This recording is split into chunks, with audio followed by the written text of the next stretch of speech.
At ngayon, bumalik si Feng Chong sa kanyang orihinal na anyo. Hindi talaga madali ang manalo, bulong niya sa sarili.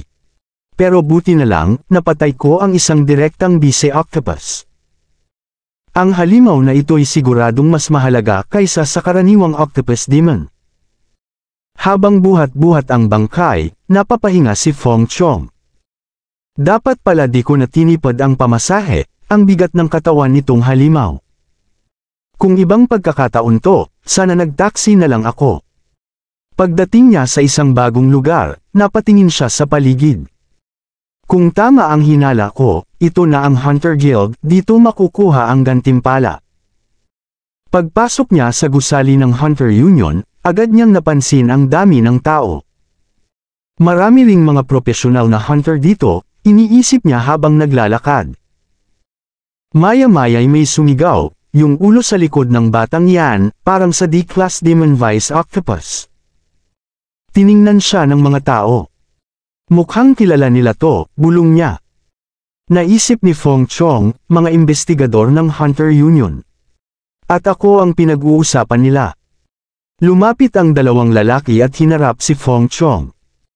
Paano napatay ng isang estudyanteng walang kakayahan ang isang D-Class Demon? Ninakaw mo lang siguro ang biktima ng iba.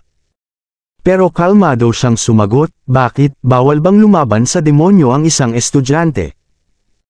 Ngunit sabay silang nagsabi, kung sigurado kang kaya mo, ipakita mo ang iyong hunter license.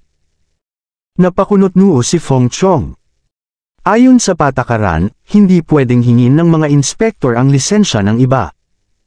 Sinasadya lang nilang pahirapan ako. Biglang umatake ang dalawang lalaki. Natatarante siya. Siguradong ninakaw lang niya yung biktima. Umatras si Feng Chong. Kahit may buhat akong bangkay, nakakaiwas pa rin ako. Napansin ito ng isang lalaki sa gilid. Mukhang di siya karaniwang estudyante.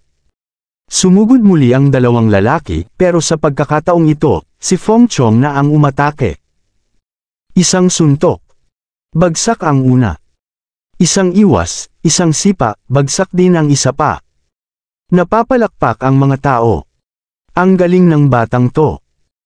Mula sa karamihan, lumapit ang isang lalaki. Tama na. Ako ang saksi sa lahat.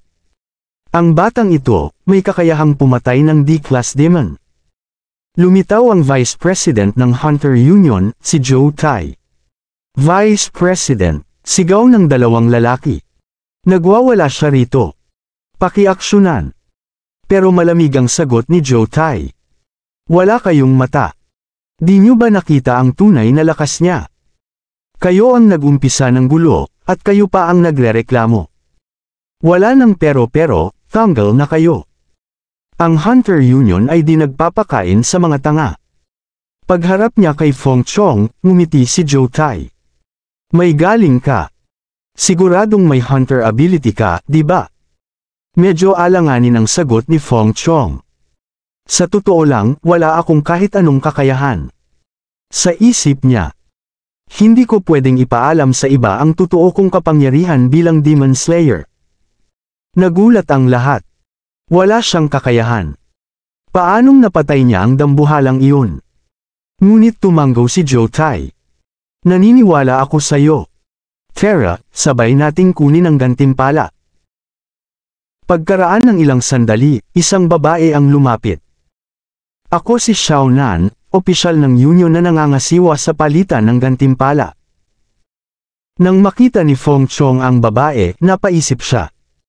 Ang lakas niya, kaya niyang buhatin ang katawan ng halimaw na to. Sabi ni Joe Tai, simula ngayon, kung gusto mong kunin ang reward mo, dumiretso ka na kay Xiao Nan. At saka, single pa siya. Baka gusto mong makipagkilala. Salamat po, Vice President.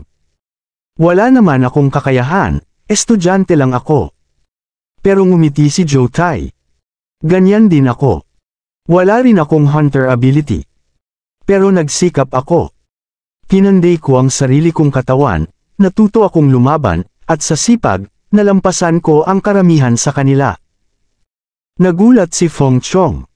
Si Joe Tai. Umangat sa posisyon gamit lang ang lakas ng katawan. Hindi ka panipaniwala. Sabi ni Xiao Nan, ang gantimpala sa D-Class Vice Octopus ay 100,000 deal. Sa 10 E-Class Octopus, 30,000. May dagdag na insentibo rin, 10,000. Lahat-lahat. 140,000 deal. Nailipat na sa iyong bank card. Salamat, bulalas ni Feng Chong. Ngayon lang ako kumita ng ganito kalaki. Sabi ni Joe Tai, sa susunod, pagbalik mo, tawagan mo ako. Turuan kita ng ilang teknik. Salamat po, tugon ni Feng Chong. Pero sa gilid, napabuntong hininga si Xiao Nan. Ang mga lalaki, puro laban lang ang alam. Pero ang gwapo niya, ano kaya ang tipo niya? Habang naglalakad pa uwi, iniisip ni Feng Chong.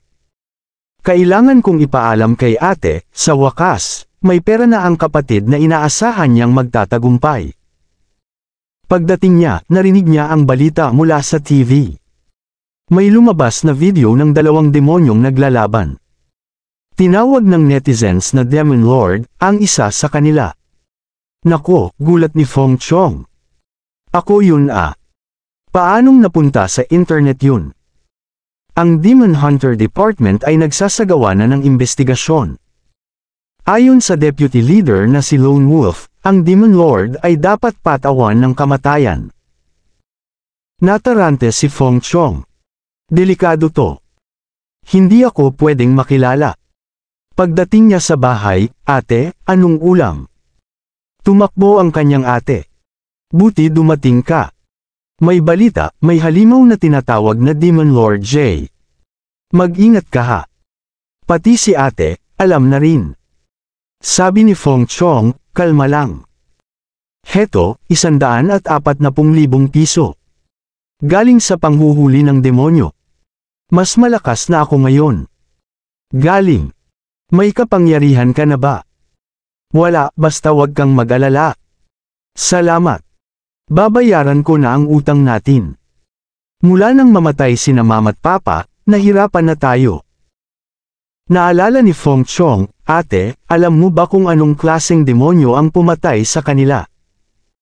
Hanggang ngayon, misteryo pa rin. Ayon sa mga ulat, isa itong demonyo na parang apoy, matapos sunugin ang lahat, naglaho ito sa lungsod ng Dangxiu. Napasuntok si Feng Chong. Kakaiba siya, darating ang araw, ipaghihiganti ko sila.